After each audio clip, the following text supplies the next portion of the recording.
Kublishi punya piki parlok baro bat kane kolong ka jimentip namun taki kam belapelaj da kanong po civil hospital namun tak pos jongka data entry operator. Te sapet ya kane ke video nandu basdang bat adu bakan dakut bapnyo yaki detail ba kambnya. Te token parlok ini sedang namun ta hakane ka video.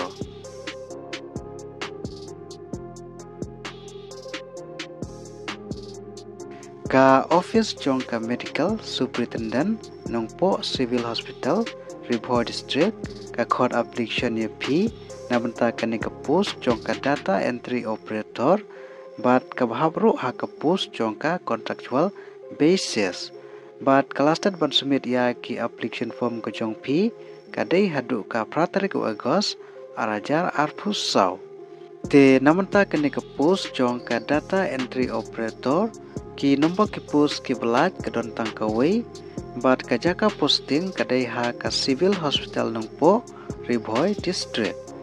bat ha karta ka fill up and apply kadai ha karta ka ba hapo sapusnem karta bat namanta ka jinsiu ka ba shipo hajar ha ka shibnai bat namanta ka keran pule ki shim ki belap ndep ya ka bachelor degree na kano ka recognized university lengba ka knowledge ha ka computer kumki MS office bat kini ki post kinsya pan apply tang kinong seksnong jongka Ribhoi bat namanta ka selection process ka dei lengba ka interview te kuno fill up na apply namanta ka nongpo civil hospital namanta kini ki post jongki data entry operator te parlok lada pidon kamon bat ka kerat pule pila aban sumit ya ki hat kupi ki jong pi sha ka office jong ka medical superintendent kom member secretary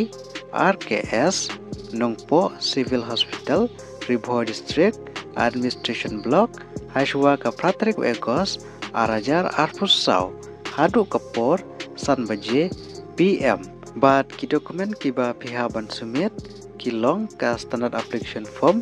ka dur passport size ki sel attested copy ka update resume